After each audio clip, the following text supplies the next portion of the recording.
en ese momento es urgente un reciclaje, es urgente un redesarrollo de esos predios para que vuelva a ampliarse, digamos, esa plusvalía que sería el área que hay debajo de la curva, entre la curva y la línea de valor del suelo. Eso se expresa mejor en esta gráfica. El valor del edificio probablemente se va decayendo con el tiempo, el valor del suelo vamos a suponer que es constante. Si el valor del edificio es menor que el valor del suelo, pues es un edificio que ya no es eficiente, que no tiene, digamos, funcionalidad inmobiliaria, y es algo que hay que redesarrollar. ¿Cuántas edificaciones hay en Guadalajara y en las ciudades de México que requieren de este redesarrollo? Muchísimas. Muchísimas. Esto necesita, es la gran frontera interior de desarrollo urbano para Guadalajara y para las ciudades de México. Ahora, hacerlo no es fácil, se necesita en capacidades, estas capacidades solo se pueden adquirir o tener a través de una nueva institución, como ya lo comentaba al principio, de una inmobiliaria del Estado o del municipio, o una inmobiliaria federal, como la tuvo alguna vez el gobierno del Distrito Federal hace muchos años. ¿Para qué? Para poder llegar a esos predios y reciclarlos, aprovecharlos, redesarrollarlos. Pero resulta que no se puede, a veces, o con mucha frecuencia más bien. ¿Por qué? Porque son muy chiquitos, están fragmentados, están intestados, están en litigio, el dueño no los quiere vender. En fin, hay una serie de consideraciones que dificultan mucho hacer este redesarrollo. Entonces necesita un brazo del gobierno, una inmobiliaria del gobierno, que sea capaz de identificar estas zonas, de llegar, de expropiar, cuando no sea posible comprar y o expropiar, fusionar los predios, integrar lo que se llama un polígono de actuación, hacer un plan maestro y redesarrollar esas zonas. Redesarrollarlas con vivienda, con servicios, con comercios, con espacio público, con otra serie de infraestructuras y de equipamientos. Entonces, sí, ya voy a acabar. Entonces se necesitan capacidades que hoy por hoy no existen. Ustedes me corregirán, pero en Guadalajara no hay esto. Y además tendría que haberlo a nivel metropolitano. La ciudad de Guadalajara es una ciudad, hoy está fragmentada en diferentes jurisdicciones, en Zapopan, Guadalajara, Tonalá, Tlaquepaque, El Salto, etcétera, y así no puede funcionar una gran ciudad. A lo mejor es una blasfemia, o lo que voy a decir es una aberración, pero Guadalajara necesita desaparecer a los municipios de la zona metropolitana y darse a sí misma un gobierno unitario metropolitano capaz de gestionar integradamente esta ciudad, que es una ventaja que ha tenido la Ciudad de México, que se maneja unitariamente, aunque hay delegaciones, pero bueno, es una situación que hay que resolver. Estábamos comentando hace un rato el caso de Londres. Londres tenía un problema como el de Guadalajara, no tenía un gobierno metropolitano, lo construyeron y ahora sí lo tienen, tiene una autoridad, tiene un alcalde de Londres, y la ciudad ahora ha sido capaz de moverse hacia adelante, de hacer grandes cosas, de renovarse constantemente. Entonces yo creo que es un tema que los tapatíos debieran de considerar y exigirles a sus gobiernos, no más prebendas, cotos de poder, cacicazgos, mafias. Se acabaron los municipios, señores, hagamos un solo municipio metropolitano en la ciudad de Guadalajara. Entonces, ¿hacia dónde tiene que ir una visión urbana de sustentabilidad? Bueno, aquí tenemos que recuperar los barrios como células urbanas, privilegiar el transporte público, densificar a las ciudades, darle diversidad a los usos del suelo, acabar con eso de que aquí solo es habitacional y aquí solo es de servicios. No, las solas habitaciones tienen que coexistir con servicios, comercios, oficinas, para que la gente pueda salir de su casa y caminar a su trabajo, salir caminando o en un trayecto muy corto satisfacer otro tipo de necesidades, como es en las ciudades europeas. Cualquiera que haya ido a Europa sabe que esas ciudades son totalmente diversas, coexisten diversos usos. Tienen que repoblarse las zonas centrales, tiene que haber espacio público de calidad. El espacio público es algo fundamental para dar calidad de vida, identidad, convivencia, interacción social y cívica. Calles atractivas para el peatón, hay que rediseñar las calles para que la gente pueda caminar, hacer banquetas atractivas, arboladas, frescas, sombreadas, sin muros ciegos, que permitan, digamos, que sea disfrutable una caminata. El tema de los estacionamientos, que es fundamental para darle vida a la ciudad, que aparentemente, bueno, poca gente lo percibe de esta forma. Cuando ustedes tienen un estacionamiento adentro del edificio, lo que ocurre es que la gente que va al edificio llega, entra en su coche y no sale del edificio. Y entonces no hay vida urbana en los alrededores, desaparece la vida urbana. Cuando que lo que debiera hacerse es que los estacionamientos estuvieran concentrados no dentro del edificio, sino en otras zonas. Por ejemplo, en la esquina, a 2 cuadras, estacionamientos públicos, para que la gente llegue en su coche, en todo caso, y camine, haga uso de la ciudad, haga uso del espacio público y de esta forma dinamice el comercio, la vida, las actividades urbanas. Los estacionamientos dentro de los edificios matan la vida urbana, están acabando con la vida social de las ciudades. Por eso es tan importante cambiar esta lógica. Claro, ustedes les dicen ahora a mucha gente o a los desarrolladores o al gobierno, oye, ya no hay que hacer estacionamientos en los edificios, sino en predios dedicados expresamente a ello, y seguramente no les va a gustar, no les va a parecer. Las áreas verdes hay que planearlas, hay que hacer nuevas, a lo mejor hay que demoler zonas, comprarlas, expropiarlas para hacer nuevos parques, sobre todo en ciertas ciudades del país. Creo que Guadalajara no está tan mal en ese sentido. En fin, tantas cosas que deberían de formar parte de un verdadero programa o de una política de desarrollo urbano. ¿Cómo hacerlo? Hay que cambiar los programas de desarrollo urbano para permitir más densidades, más diversidad, más mezclas de usos. Hay que cambiar la normatividad, hay que dar incentivos adecuados. Por ejemplo, el predial. El predial tiene que cobrarse con base en el valor del terreno, no con base en el valor de la edificación. ¿Por qué? Porque hoy esos predios están baldíos o subutilizados porque pagan muy poco predial, cuando que representan un costo y un pasivo para la ciudad. A esos predios subutilizados hay que cobrarles un predial punitivo para que no sea sostenible tenerlos en especulación o no desarrollarlos. Entonces, debiera de, simplemente cambiando el incentivo del impuesto predial, las cosas podrían mejorar muchísimo. Tener un banco de tierra, pero para eso necesitamos una inmobiliaria que compre las tierras, que las expropie, que las tenga disponibles para nuevos desarrollos, que las licite, que las ponga en comodato, que las aporte a fideicomisos, tantas cosas. Bueno, y algunas cosas que ya comentamos. Desde el gobierno federal hay que darle coherencia a la aplicación de los fondos federales, ya no permitir que se hagan hospitales o universidades lejos de las ciudades, desde luego transformar en serio la política de vivienda, hacer proyectos urbanos, que haya esta capacidad de ejecución de proyectos, etcétera, etcétera.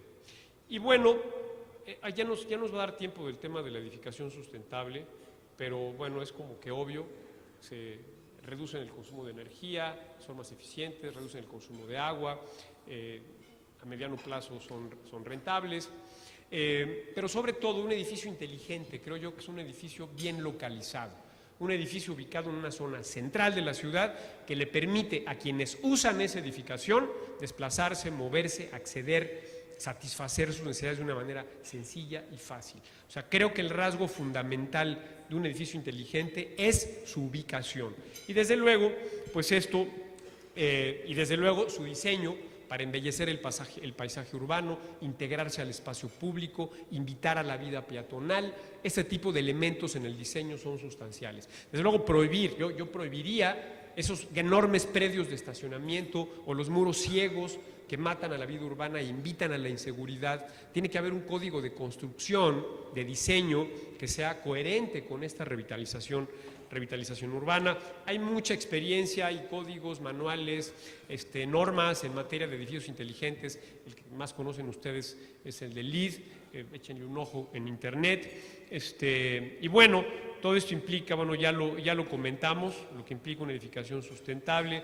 En el Distrito Federal hay incentivos fiscales para ello, se reduce el pago del predial si los edificios tienen energía renovable, paneles solares, producen su propia electricidad, si calientan el agua con calentadores solares, si tienen envolvente térmica, si tienen sistemas ahorradores de agua, de energía, una serie de cosas. Entonces, el gobierno también debe de incentivar esta edificación sostenible. Vean, estos son algunos ejemplos. Este es en el Distrito Federal, es un hotel, oficinas, que es 30% más eficiente en materia de energía, es 30% más barato operar este edificio que un edificio normal. O sea, insisto, es rentable.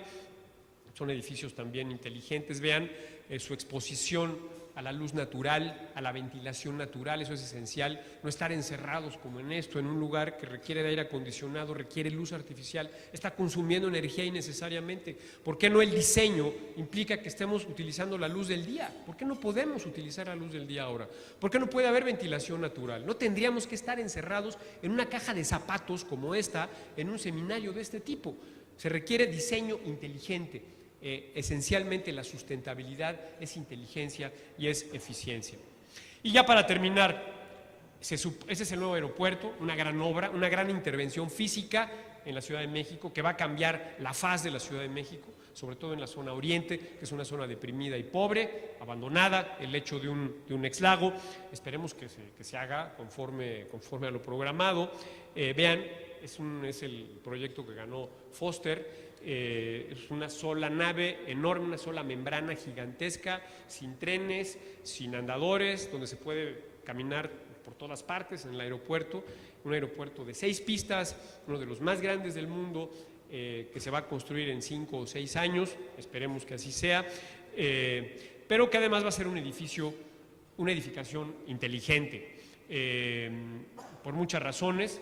Va a ser autosuficiente en materia de energía, va a tener luz natural, va a tener ventilación natural, la electricidad se va a abastecer de energía solar y del biogás del relleno sanitario que está cercano del bordo poniente, se va a reciclar el agua, en fin, es un edificio que va a ser inteligente no solamente por su diseño, sino por las implicaciones urbanas y sociales que va a traer consigo el nuevo aeropuerto.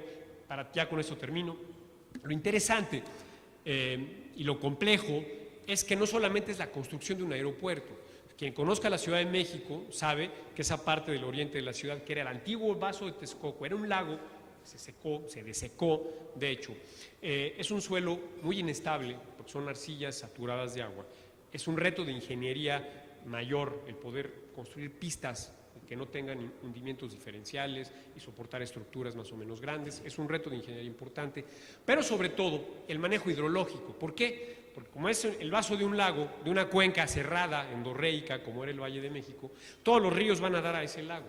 Entonces va a haber que construir, digamos, infraestructura de captación, infraestructura de colección, grandes colectores que recojan todo el agua de los ríos que van a desembocar al vaso de Texcoco y los lleven a otro lugar. Va a haber que mejorar el drenaje profundo, va a haber que hacer algo bien interesante, lagos como vasos de regulación. De alguna forma esto va a recuperar la vocación lacustre de Texcoco, porque para poder almacenar toda esa agua que va a caer se necesitan grandes espacios lacustres. Entonces va a haber nuevos lagos, y hay uno, el lago Nabor Carrillo, que tiene 1000 hectáreas, se va a triplicar el área de lagos.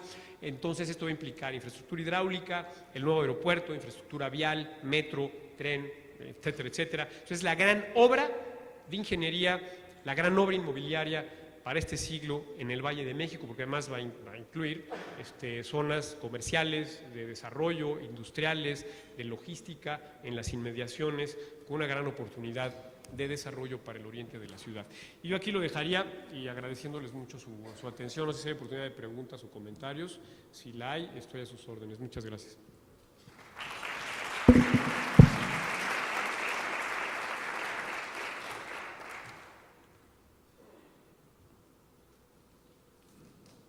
No sé, si las hacemos a viva voz, si alguien quiere comentar algo o preguntar algo. Buenos días. Oye, yo quiero preguntarte, desde ayer que estamos en las conferencias, le han tirado mucho a la vivienda que hace el Infonavit y las zonas son muy lejanas. El Infonavit, pues el costo de las casas son entre 150 a 250 mil pesos, no más cara. Ustedes lo están poniendo de que en las zonas consolidadas, como en el centro, o para que no queden tan lejos los desarrollos del Infonavit, ¿sí? Pero el costo de una tierra en el centro, aquí en Guadalajara, es altísimo. Tú comentabas que fue un errorazo lo de la Villa Panamericana en donde le hicieron. De aquí a la villa ahorita hacemos 10 minutos. Con tráfico hacemos 1 hora, ¿sí? Y en el centro está contemplado, hay un perímetro como de 40 hectáreas que se supone que va a restaurar todo el gobierno, y hay un proyecto federal sí, de la ciudad digital y muchísimas amenidades que hay ahí. Allí el problema es que el gobierno no se pone de acuerdo con la gente. Ustedes que vienen a este foro a decirnos lo que está pasando y todo lo que nosotros ya sabemos, ¿ustedes qué proponen, como nosotros como inmobiliarias y los desarrolladores que están aquí, para poder hacer vivienda para el Infonavit, ¿sí? No a 50 kilómetros de la ciudad ni de los trabajos? Y hay que subsidiarlo. El gobierno tiene que darse a sí mismo las capacidades para resolver el problema del mayor costo de la tierra en las zonas interurbanas. Eso es un hecho. Sí. Una vivienda que vale 250,000 pesos no puede pagar el costo del suelo en esta zona. Entonces requiere, como ya lo comentaba, una entidad de gobierno, como hay en otras ciudades del mundo, que sea una inmobiliaria, Sí. que compre, expropie y ponga esa tierra al servicio de desarrollos de vivienda. Va a ser más cara, hay que subsidiarla. Hoy, en este año, la CONAVI va a ejercer un presupuesto de 12,000 millones de pesos, ¿no? Y yo creo que en vez de subsidiar individualmente a los adquirientes de vivienda, ese dinero debería usarse para subsidiar el suelo y permitir la construcción de vivienda en zonas centrales. O bien crear otro fondo en fideicomiso para comprar y adquirir ese banco de tierra. O sea, el gobierno debería de tener ese banco de tierra y ponerlo al servicio de los desarrollos de vivienda y subsidiar la tierra. Eso es lo que hay que hacer, no subsidiar a los individuos, sino a la tierra. Yo creo que es lo que procede. Ahora, ¿cuál es el porcentaje? Un poco para hacer números y dimensionar las cosas. Tú que sabes mucho más que yo de este negocio. Para una vivienda de interés social, de interés medio, ¿qué porcentaje representa el costo del suelo? ¿10%? ¿15%? Más o menos, ¿no? Más o menos, no, yo creo que un poquito más, porque aquí es la mitad y la mitad. El suelo cuesta, No. depende de dónde. Para hacer, digamos, un ejercicio mental de órdenes de magnitud, para facilitarnos el cálculo, supongamos que es el 10%, supongamos, ¿no? Una vivienda te cuesta 300,000 pesos, estás hablando de 30,000 pesos. ¿Cuántas viviendas se construyen al año en México, dada la necesidad? Vamos a pensar, ¿medio millón de viviendas? Vamos a pensar en 1,000,000 de viviendas, ¿no? Para facilitar los números. 1,000,000 de viviendas por 30,000 pesos, estás hablando de 30,000 millones de pesos, ¿sí? Si fuera la mitad, son 15,000 millones de pesos. Entonces, ¿que el gobierno no tendría otros 15,000 millones de pesos para subsidiar el suelo y poder construir esas viviendas en suelos más caros, en zonas centrales? Creo que perfectamente lo puede conseguir. O sea, 15,000 millones de pesos no es nada. Oye, si estamos gastando este año 90,000 millones de pesos en subsidiar la gasolina, por el amor de Dios, no vamos a tener 15,000 para crear ciudades sostenibles, competitivas, con alta calidad de vida. Yo creo que sí. La CONAVI tiene un presupuesto de 12,000 millones. Eso alcanzaría, yo creo, para cambiar radicalmente la política de vivienda, ¿no? Ahora, ponle que fuera el doble, ¿no? 20,000 millones de pesos. No es tanto, ¿no? Pero ¿cómo le hacemos para que el gobierno o nosotros como personas físicas para meter una propuesta al gobierno para decirle, oye gobierno, pues ayuda?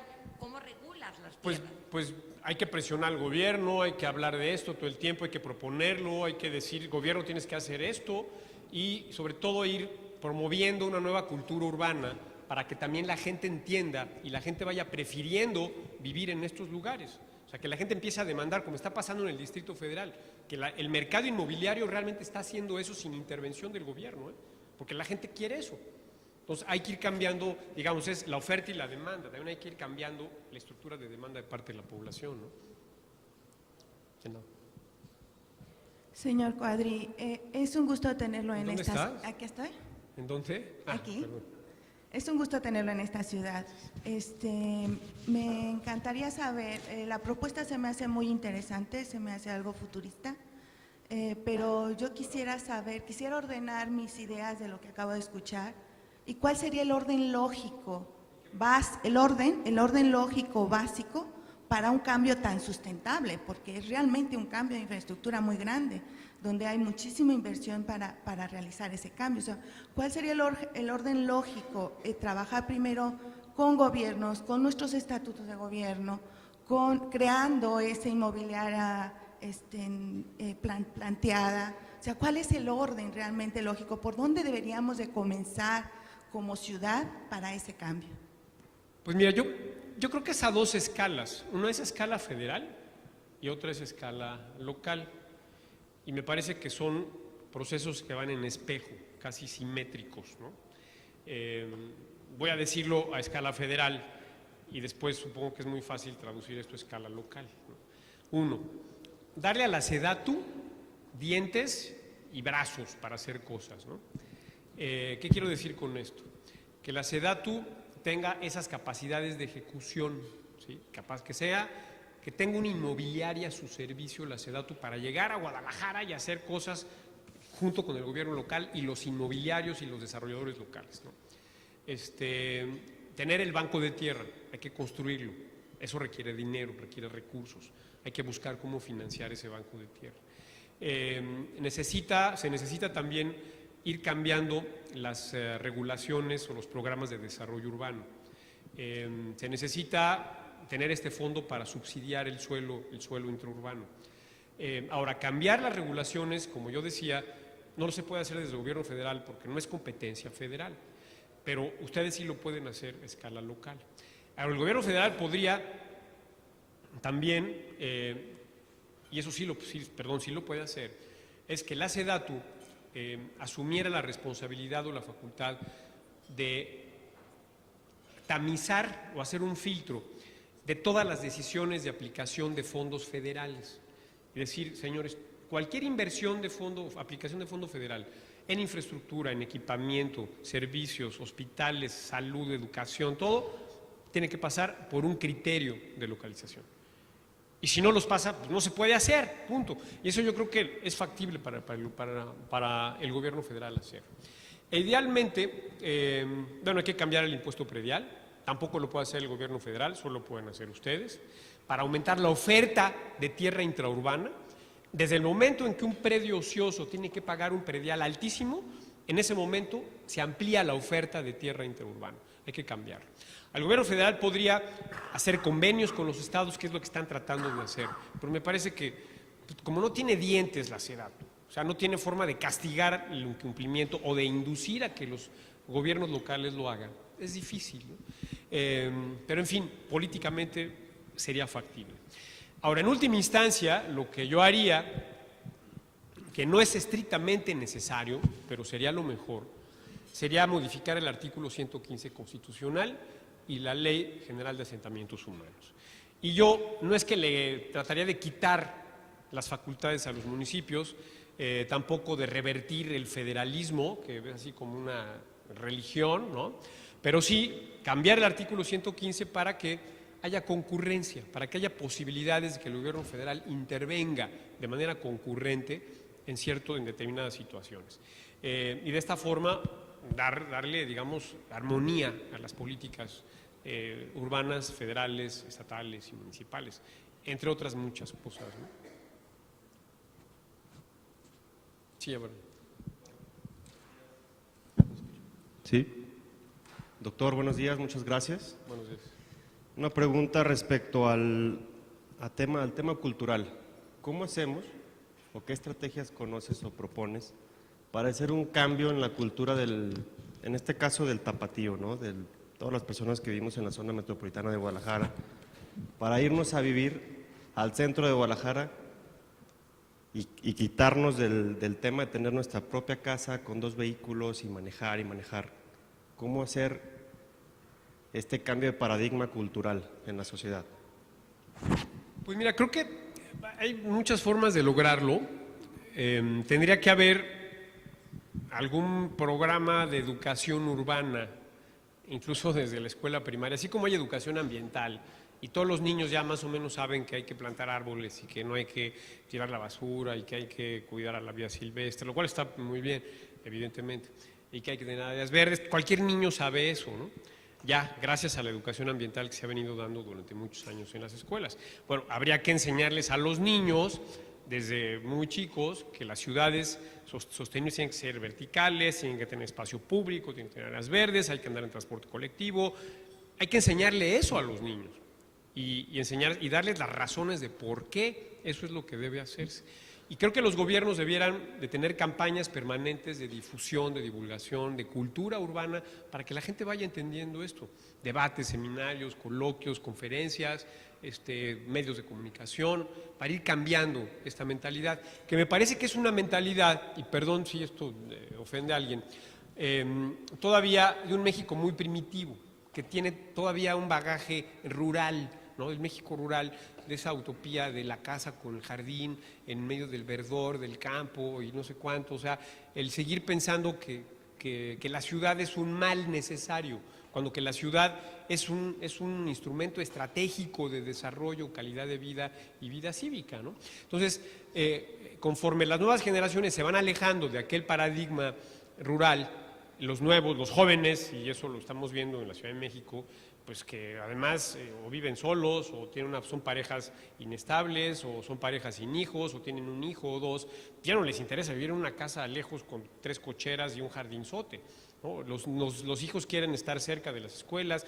cerca de sus amigos, cerca de lugares donde puedan salir en la noche, o sea, empieza a cambiar, ya la gente ya no prefiere aquella idea bucólica de una Arcadia suburbana, sino que empieza a apreciar el valor de la vida urbana. Entonces eso también se está dando naturalmente. Debe darse más rápido y sí creo que hay que impulsarlo a través de esto que acabo de decir. ¿Alguien más? Por acá. Sí, adelante. Antes que nada, doctor, agradeciendo su presencia por acá. No quiero dejar de hacer un comentario en relación a la idea de que el gobierno municipal tenga por ahí alguna entidad tipo inmobiliaria que compre o expropie las propiedades. Yo creo que esto terminaría siendo la oportunidad del gobierno para hacerse de algunos terrenos por ahí, y terminaría siendo dentro de un gobierno corrupto